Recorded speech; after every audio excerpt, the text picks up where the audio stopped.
ఎన్నికలకు ముందు మాట్లాడే ప్రతి మాట చాలా ముఖ్యమే. అయితే ఇక్కడ జగన్కు చంద్రబాబు కూటమికి చాలా తేడా ఉండండి. ఎన్నికలు అనగానే అడ్డమైన హామీలన్నీ నెత్తినేసుకొని వచ్చి చెప్పే వ్యక్తి చంద్రబాబు అయితే, జగన్ దీనికి పూర్తిగా భిన్నంగా అడుగులు వేస్తున్నారు. మాట చెబితే చేసేటట్టు ఉండాలి కానీ ప్రజల ముందు రేపొద్దున చెయ్యలేదు అన్న భావనతో నిలబడకూడదు అన్న ఆలోచనతో జగన్ అడుగులు వేస్తున్నారు.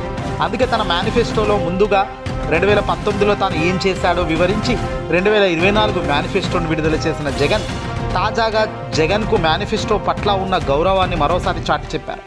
అయితే ఇక్కడ కూటమికి సంబంధించిన చంద్రబాబు, పవన్ కళ్యాణ్ కేంద్ర పెద్దలకు కేవలం ఎన్నికల్లో గెలిపే ఎజెండాగా ముందుకెళ్తూ ఎన్నికల్లో ఏదో ఒక మాయమాటలు చెప్పి గెలవాలి, గెలిచిన తర్వాత దేవుడు ఎరుగన్నట్టుగా వల్ల ఆలోచనలు ఉన్నాయి. ఇక్కడ జగన్ ప్రతిరోజు ప్రతి అడుగులో ప్రశ్నిస్తున్న దేనికి సమాధానం చెప్పని కూటమి నేతలు తాజాగా చంద్రబాబుకు సంబంధించిన కూటమి సభ్యుడు ఒక ఆయన, అంటే జనసేన పార్టీకి సంబంధించిన పవన్ కళ్యాణ్ అన్న మెగా బ్రదర్ నాగబాబు సంచలన వ్యాఖ్యలు చేశారు. రాష్ట్ర వ్యాప్తంగా కావచ్చు, దేశవ్యాప్తంగా ఏ రాజకీయ పార్టీ కూడా మేనిఫెస్టోలో చెప్పిన ప్రకటనలు చెయ్యకపోవచ్చు, జస్ట్ దే విల్ ట్రై అంటూ తాను సంచలన వ్యాఖ్యలు చేశారు. నిజంగా నీకు బుద్ధుందా నాగబాబు అంటూ చివాట్లు పెడుతున్నారు ప్రజానికం అంతా కూడా. మేనిఫెస్టో అంటేనే ఒక బైబుల్, ఒక భగవద్గీత, ఒక ఖురాన్, అందులో ఒక అక్షరం పొందుపరిచామంటే అది చేయగలిగితేనే చెప్పాలి తప్ప ఇలా ట్రై చేయడం, అన్నీ చేయలేము అని ముందే చెప్పడం అసలు మీకు ఏం తెలుసురా బాబు అంటున్నారు అంతా కూడా.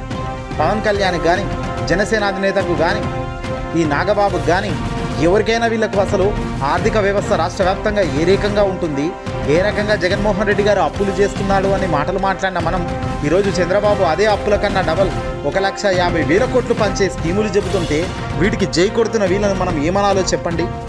తాజాగా జగన్ అడుగుతున్న దేనికి ప్రశ్నకు సమాధానం చెప్పలేని దద్దమ్మలు వీళ్ళకు ఒక ఆర్థిక వ్యవస్థ తెలుసా, వీళ్లకు రాష్ట్ర వ్యాప్తంగా ఉన్న లొజుగులు తెలుసా, సమస్యలు తెలుసా, ఆర్థిక మూలాలు తెలుసా, డబ్బుని ఎలా సమకూర్చుకోవాలి, ఎలా ఖర్చు పెట్టాలి అన్న సోయి శుద్ధి వీళ్ళకుందా? ఇవేవీ లేని వీళ్ళను చూసి ఏదో సినిమా స్టార్లు కాబట్టి నలుగురు జనాలు వచ్చి జై కొడుతున్నారు కాబట్టి వాళ్లకు పబ్బం గడుస్తుంది. ఆ పబ్బం చూసి మరికొందరు వాళ్ళకి ఏదో ఉంది అనుకోవడం తప్ప మరొకటి లేదు. ఎక్కడైనా హీరోనే పనిచేసే వ్యక్తి పనిచేసేవాడే.